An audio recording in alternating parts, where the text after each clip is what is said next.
안녕하십니까. 8월 25일 아침 묵상입니다. 오늘 읽을 예레미야 말씀은 24장에서 26장까지 말씀입니다. 그 가운데 오늘은 25장에 있는 말씀을 같이 살펴보려고 합니다. 25장 8절에서 14절 말씀입니다.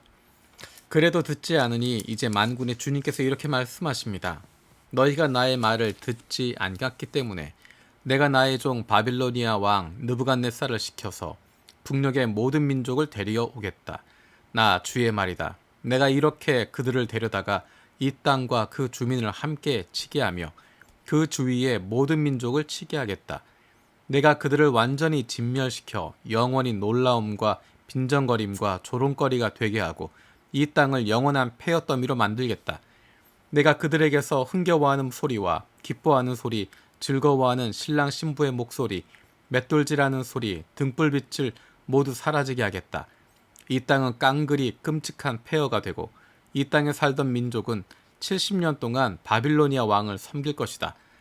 이렇게 70년이란 기한이 다 차면 내가 바빌로니아 왕과 그 민족과 바빌로니아 땅의 죄를 벌하며 그곳을 영원한 황무지로 만들어 버리겠다. 나 주의 말이다. 내가 그 땅을 치겠다고 한 나의 모든 약속을 실천할 터이니 이는 뭇 민족이 받게 될 벌을 예레미야가 예언한 대로 이 책에 모두 기록된 대로 성취하는 것이다. 참으로 이번에는 바빌로니아 사람들이 많은 강대국들과 대왕들을 섬길 것이다. 이와 같이 나는 바빌로니아 사람들이 직접 행하고 저지른 일을 그대로 갚아주겠다. 이렇게 주님께서 말씀하셨습니다. 아멘. 70년이라고 하는 이야기가 등장합니다. 11절 12절에 보면 70년 동안 바벨론의 왕을 섬기게 될 것이다 라고 이야기하고 있습니다. 이 말씀을 보면서 두 가지를 생각할 수 있습니다. 첫 번째는 심판으로 끝내지 않으시는 하나님이라는 것입니다. 우리가 지금까지 읽었던 것처럼 이스라엘의 죄, 유다의 죄, 예루살렘 거민들의 죄, 그것에 대해서 하나님이 지적하고 계시고 그것에 대해서 심판하시겠다고 말씀하십니다. 그런데 심판하는 것으로 끝나지 않습니다. 심판으로 끝나는 것이 아니라 그 뒤에 구원하시는 것입니다. 그들을 다시 회복시키시는 것입니다. 구원하기 위해서 심판하시는 것입니다. 그리고 70년이 지나면 돌아오게 하시겠다라고 말씀하시는 것입니다. 그 심판이 그렇게 황폐해져 있는 시간이 70년이라는 것입니다. 한계가 있습니다. 영원히 끝나는 것이 아니라 70년이라고 하는 시간, 그 시간 동안이 심판의 시간인 것이고 그것이 지나고 나면 다시 회복시키신다는 것입니다.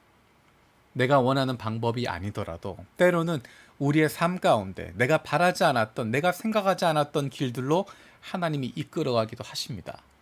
하지만 그것이 끝이 아닙니다. 그 이후에 하나님께서 더 좋은 곳으로 인도하시는 길들이 있습니다. 때로는 내가 원하는 방식이 아니더라도 하나님을 신뢰하기 때문에 그 길을 걸어갈 수 있습니다. 하나님께서 바빌로니아 왕 느부갓네살을 시켜서 심판을 이루어 가십니다. 하나님이 능력이 없어서, 하나님이 힘이 없어서가 아니라 하나님의 사랑하는 백성들을 깨우시기 위해서, 그들을 정결케 하기 위해서, 그들을 구원하시기 위해서 그 방법을 사용하시는 것입니다. 그래서 그것이 끝나고 나면 그 바벨론에 대해서 심판하시겠다라고 약속하시는 것입니다. 70년의 이야기를 보면서 발견할 수 있는 두 번째 것은 약속을 이루시는 하나님이라는 것입니다. 예레미야에게 70년이라고 하는 구체적인 시간을 주십니다. 그리고 그 약속을 다시 한번 일깨우는 구절이 등장합니다. 그것이 바로 다니엘서입니다. 다니엘서 9장 1절에서 2절에 이렇게 있습니다. 메대 족속 아하수에로의 아들 다리우스가 바빌로니아 나라의 왕이 된 첫 해, 곧 그가 통치한 첫 해에 나 다니엘은 거룩한 책들을 공부하면서 주님께서 예레미야 예언자에게 하신 말씀, 곧 예루살렘이 70년 동안 황폐한 상태로 있을 것을 생각해 보았다. 예레미야에게 말씀하셨던 70년에 대한 이야기를 다시 하고 있습니다. 개역개정은 이렇게 되어 있습니다. 그 구절이 선지자 예레미야에게 알려주신 그 연수를 깨달았나니 곧 예루살렘의 황폐함이 70년 만에 그치리라 하신 것이니라. 예레미야에게 알려주신 연수 70년이라고 하는 것을 다니엘도 다시 한번 이야기를 하고 있습니다. 예레미야에게 말씀하셨던 70년이라고 하는 이야기는 앞으로 읽을 29장에도 또 등장하고 있습니다. 예레미야 29장 10절에 이렇게 말씀하십니다. 나 주가 분명히 말한다. 너희가 바빌로니아에서 70년을 다 채우고 나면 내가 너희를 돌아보아 너희를 이곳으로 다시 데리고 오기로 한 나의 은혜로운 약속을 너희에게 그대로 이루어 주겠다. 70년이 지난 이후에 다시 그들이 돌아오게 됩니다. 조금 더 구체적인 숫자로 이야기를 하게 되면 실제로 예루살렘 성전이 파괴된 것이 주전 586년인데 성전이 다시 재건된 시기는 주전 516년입니다. 그래서 70년의 시간 동안 성전이 파괴된 상태로 예루살렘 성전이 완전히 황폐한 상태로 있었습니다. 그런데 70년 만에 그 성전이 다시 재건되게 되어집니다. 하나님이 약속 그대로 그것이 회복되어진 모습을 볼 수 있습니다. 하나님께서는 약속을 지키시는 분이십니다. 우리는 잊어버리기도 하지만 세대가 바뀌기도 하지만 하나님께서는 약속을 이루시는 분이십니다. 그래서 우리는 하나님을 믿을 수 있고 하나님의 인도하심에 몸을 맡길 수 있습니다. 그래서 물 흐르듯 흘러간다라고 하는 것이 바로 그것입니다. 때로는 내가 하고 싶은 것 막힐 때도 있고 때로는 우리의 계획대로 되지 않는 순간들이 있지만 그 순간에도 하나님의 인도하심에 몸을 맡기고 물 흘러가듯이 하나님 인도하심에 따라 흘러가게 되는 것입니다. 지금 우리는 그런 시간을 겪고 있습니다. 우리가 생각하지 못하고 계획하지 못했던 예상하지 못했던 상황들이 펼쳐지고 있지만 놀라운 것은 하나님께서 그 가운데 우리를 인도하신다는 것입니다. 우리가 생각하지 않고 계획하지 않았지만 하나님이 그 가운데 인도하고 계시고 이끌고 계시고 여기까지 오도록 하셨을 뿐만 아니라 앞으로 갈 길도 하나님께서 이끌어 주신다는 것입니다. 우리에게 필요한 것은 미래를 예측하고 앞으로 어떤 일이 일어나게 될까 그것을 생각하는 것보다 하나님을 의뢰하는 것, 하나님을 신뢰하는 것, 하나님께 맡기는 것, 하나님이 원하시는 것이 무엇인지를 발견하는 것, 하나님의 마음에 내 마음을 맞추어 가려고 노력하는 것, 그것이 지금 이 시간 우리가 해야 할 가장 중요한 본분일 것입니다. 아버지 되신 하나님 아버지의 마음을 품고 왕 되신 하나님의 그 뜻을 발견하려고 노력하는, 그리고 그 뜻에 순종하려고 노력하는 하나님의 백성들이 되는 것입니다. 그러면 아버지 하나님께서, 왕 되신 하나님께서 그 자녀들을, 그 백성들을 책임지고 이끌어 가십니다. 우리는 그것을 이루는 것을 목격하게 되어지는 역사의 현장에 함께 동참하게 될 것입니다. 기도하겠습니다.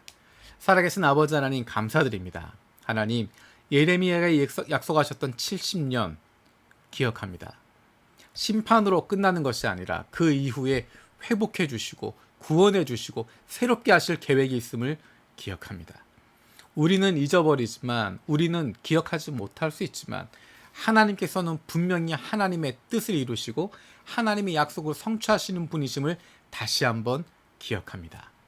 하나님, 우리가 눈앞에 보이는 것에 흔들거리는 것이 아니라, 일이 일비하게 되는 것이 아니라 우리와 함께 하신 하나님, 우리의 길을 인도하시는 하나님, 우리의 인생을 책임져 주신 하나님, 우리를 우리 자신보다 더 사랑하시는 하나님 아버지를 믿고 그 인도하심에 우리의 몸을 맡길 수 있게 하여 주시옵소서.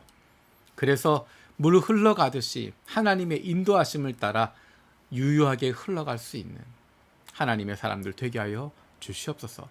아버지 하나님의 마음을 아는 하나님의 자녀들 되게 하여 주시고, 왕 되신 하나님의 그 뜻을 알고 그 왕을 닮아갈 수 있는 하나님의 백성들 되게 하여 주시옵소서. 그런 말미암아 현실에 붙잡혀 있는 것이 아니라, 삶의 문제에 사로잡혀 있는 것이 아니라 우리를 이끌어 주실 하나님과 동행하는 기쁨과 즐거움을 누리며 하나님께서 하실 것, 하나님이 인도하실 것 믿고 담대함을 가지고 나아갈 수 있는 저희들 되게 하여 주시옵소서. 감사드렸고 예수님의 이름으로 기도드립니다. 아멘. 오늘도 세 가지 중보기도 제목 가지고 함께 기도하길 원합니다. 첫 번째는 교회 건물에서 함께 모이지 못하고 있지만 우리 교우들 각자의 삶의 자리에서 하나님의 큰 은혜를 날마다 경험하게 하여 주시옵소서. 두 번째로 일본인 중심 분립 개척을 통하여서 하나님께서 기뻐하시는 교회가 세워지게 하여 주시고 우리 교회가 영혼 구원의 마음을 가지고 하나님의 마음을 가지고 나아가는 교회가 되게 하여 주시옵소서. 세 번째로 요셉의 창고 프로젝트를 통하여서 우리 교회가 하나님 아버지의 마음을 품고 어려움을 겪고 있는 이들에게 가까이 다가갈 수 있는 좋은 이웃 되게 하여 주시옵소서. 8월의 마지막 주간입니다. 지금까지 인도하시고 함께 하셨던 하나님, 우리의 인생 마지막까지 함께 동행하시고 인도해 주실 것 믿고 오늘도 담대하게 당당하게 기쁨과 즐거움으로 살아갈 수 있는 저 여러분들 되어지기 원합니다. 고맙습니다.